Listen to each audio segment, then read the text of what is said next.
It was reported to the police that two males, one armed with a handgun, entered the establishment and attempted to rob the single female employee of an undetermined amount of cash. They were successful in doing so, in that they would have gotten away with the safe, which contained an undetermined amount of cash.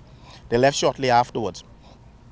Further reports to the police was that they would have gotten into a waiting vehicle that was parked nearby.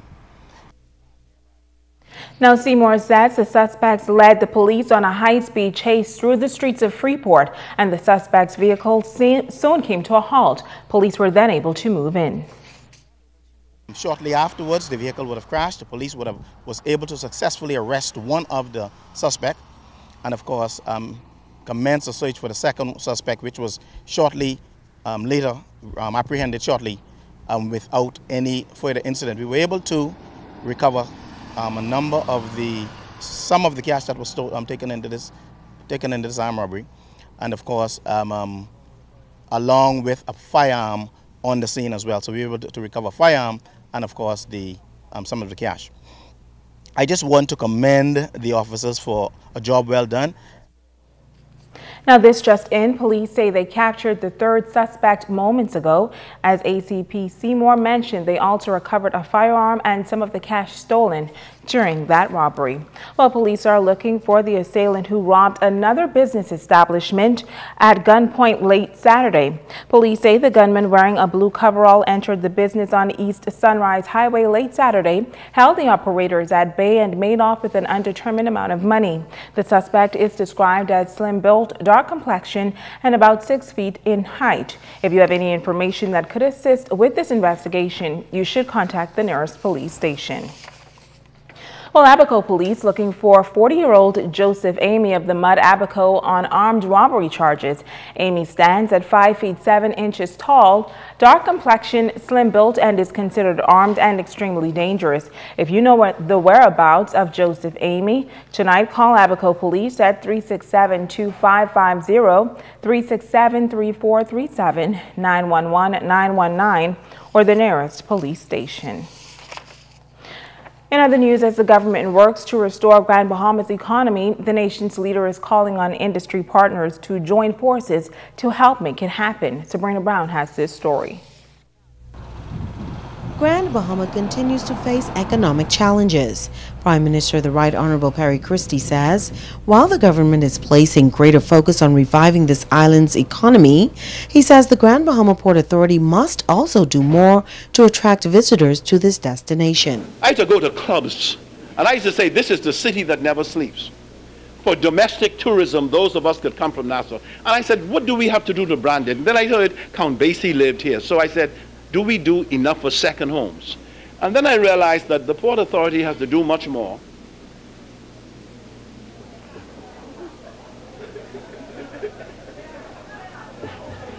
I'm serious about this one now.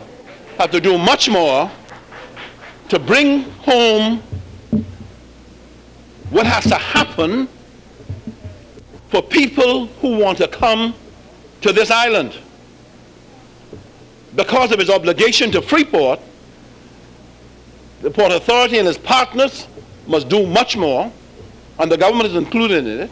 But the nation's leader says it will take the efforts of all stakeholders to return Grand Bahama to its glory days. I've asked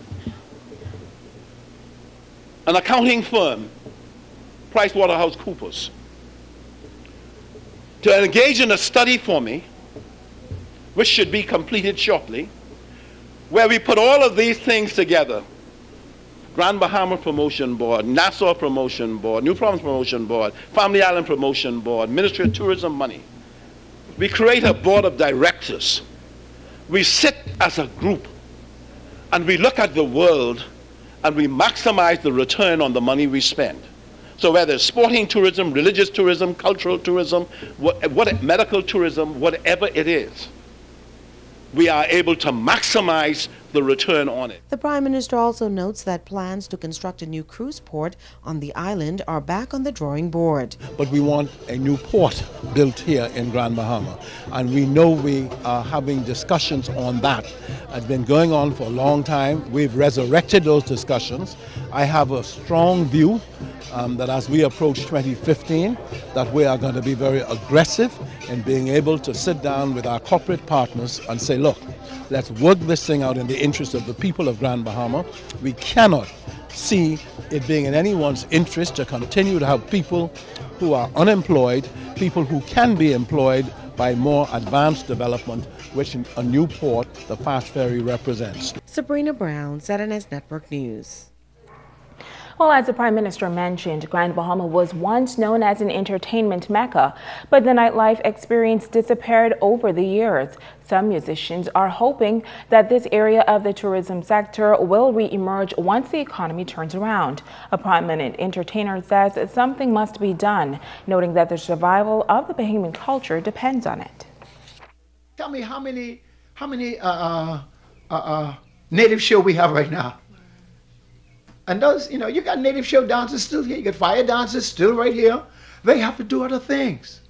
It shouldn't be that way. Entertainer Jay Mitchell says entertainment on Grand Bahama may be dying. He says when you look back when this island was in its glory days, live bands and musicals played an integral role in the tourism sector. But now he says things have changed. It's slow now. Let's put it that way. When I say slow, very few clubs open. All these musicians that were playing, a lot of them turned to other work. They're going into some of them painting, some of them in the hotel as a waiter, some of them, and it's not good. Some kind of how it should have been worked out that these guys keep their craft going. He says there are many reasons why live entertainment no longer exists on this island. When technology came in, they turned to the DJs. Now the DJs have become pretty expensive now, so I guess it isn't that much less than hiring the one musician. A lot of us went into the U.S. Sound. By going into the U.S. Sound, and the tourists, we didn't come to hear that. But trying to survive and trying to pull the Bahamians who like the U.S. Sound, it's just unfortunate. So a lot of things happen. A lot of things caused the drop. Mitchell says he used to travel all over internationally with tourism, playing his music, which in turn brought people to the Bahamas. Now he performs at the Grand Lucine Resort. He says nothing can replace the musical vibration of live music. To keep the tourism going, I think we still got to get back onto that. I think we still got to take the musicians away, the ones that are qualified, and you have senior musicians here who will never let the Bahamas down. Sometimes younger people, they're young, they do things, but the senior musicians know what it is, been around and traveled for the Bahamas before, and that's a way I think of bringing the tourism back in. It's very important to have live musicians for tourism, not just a gombe. You have everybody come and perform, and then after that's over. The entertainer says something must be done to keep this culture alive. But we have to get this thing. We have to put it together quick, and you have to put it together while the older or the more senior, let's put it that way, the more senior entertainers are still here. Be the smiles on your face. So if you let us die, eventually it ain't long before you die or go down. You gotta awaken these musicians, these entertainers. They're waiting. You got Kongju still here. You got I hate to start calling names because I forget some of the names now, but you got Wilfred Stallman still there. You got quite a few girls are still here, and they're good singers. They do well.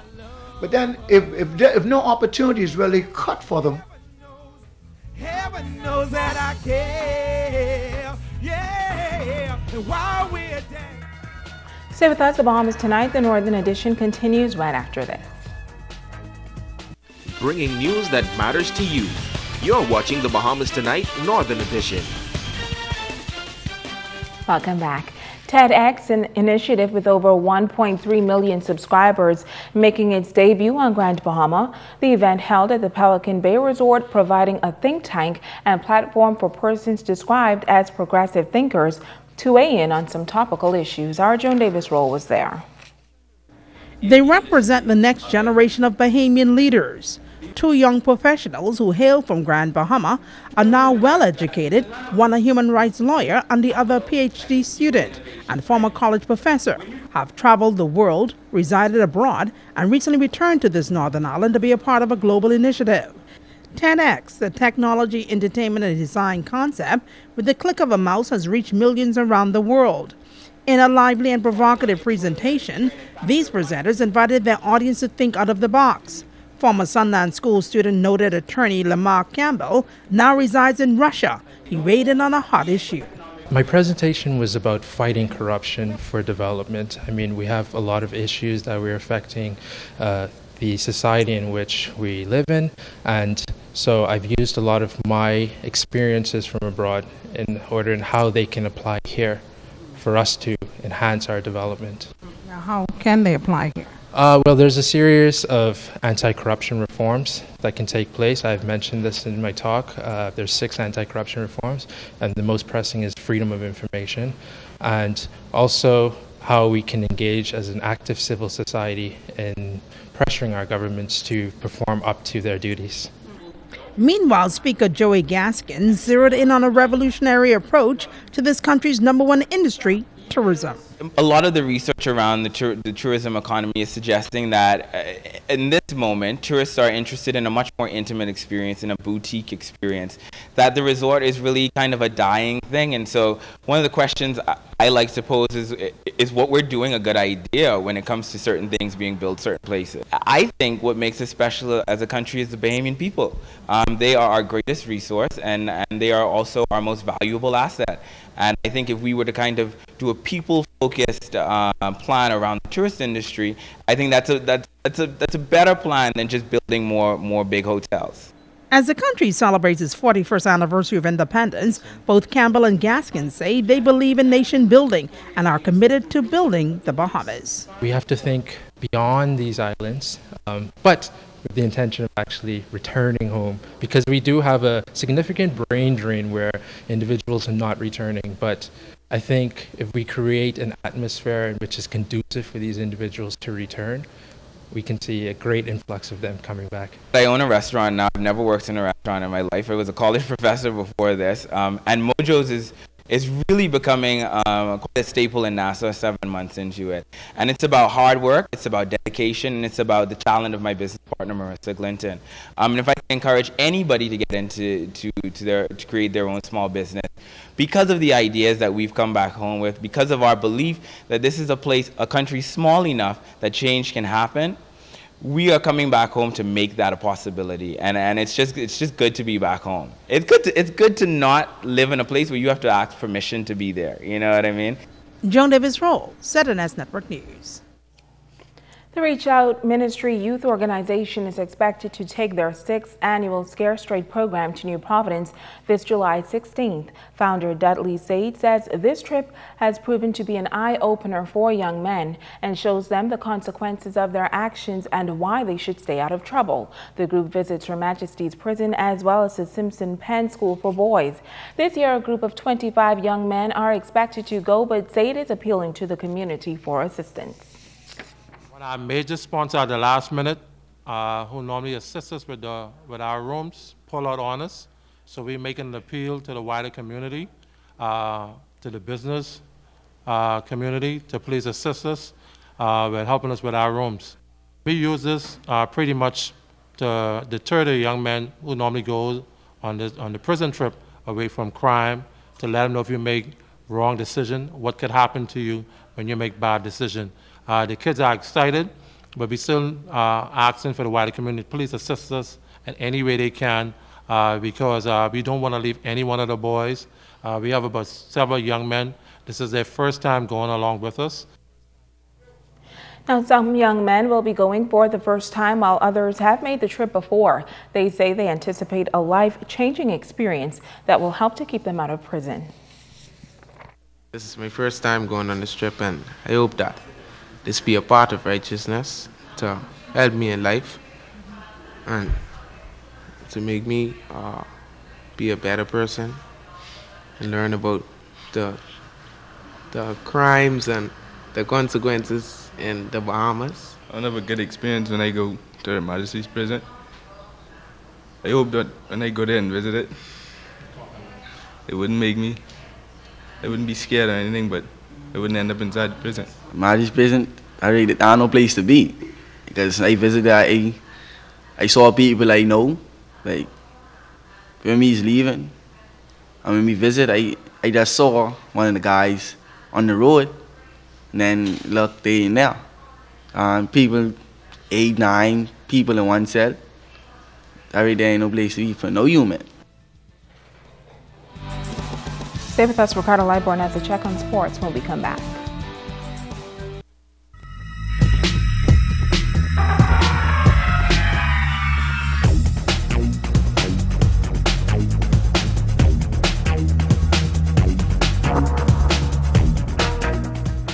Everybody, welcome to Sports and Ricardo Liborn. This one goes to the folks up there in Sweden's Key, someplace where Sheena can go to find something to eat. Well, Michael Speed Bells Thompson, Fred Hicks Golf Challenge is coming to Grand Bahama July 22nd. They'll be at the Reef, and it's going to be a tournament to remember. The Bahamas Golf Federation is doing what it can to promote the game of golf in the country. The national championship held at the Reef was a prime example of the demand for the game, and here on Grand Bahama, it's simply a whole package. The Ministry of Tourism and the Bahamas Golf Federation have now set the wheels in motion for the Michael Speed Bell Thompson's Fred Hicks Challenge. The date, July 22nd at the Grand Lucayan Reef Golf Course. Tourism General Manager Betty Bethel says the tournament is a major push for sports tourism in the country. We are looking to bring Grand Bahama back to the point where it's known again for its golf prominence as it once was. So we are hoping that this will be an annual event, and it will definitely be the event that will jumpstart this destination as the golf destination of the Bahamas.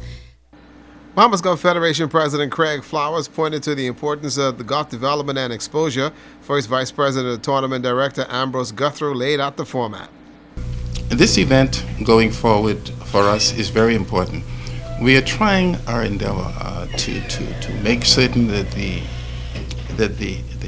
Bahamas Golf Federation position itself again in the light in which we would like for it to be. And in particular, the reason why we use the name Fred Hicks, or partner with the Fred Hicks and the Michael Bell, is because a lot of what we are doing today has been driven by the Fred Hicks. The Fred Hicks legacy in golf for us is certainly something that makes us all feel very proud.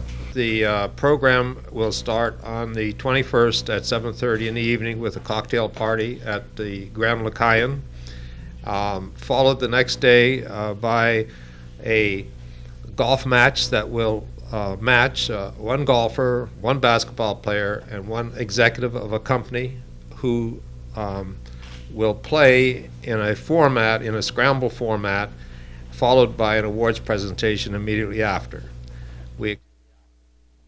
Well, Fred Stirrup is a consultant for the BGF and a close friend of Michael Thompson, and pointed to Bell's Foundation and sports development in the Family Islands.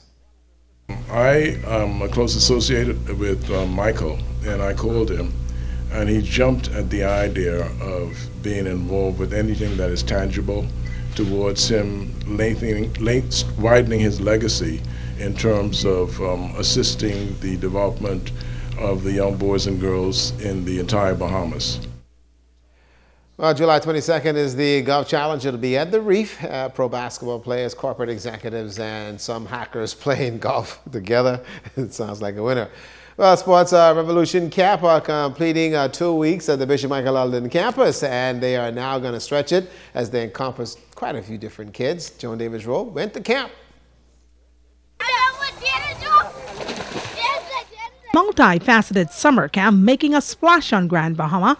It's called the Bahamas Sports Revolution Camp, and for the past 2 weeks, youngsters have been exposed to sports from tennis and learning how to volley, soccer where even the tiny tots were going for the gold, and then there was swimming, where participants made some waves, many of them learning how to swim in record time. Sport Revolution Camp Director Alan Hall.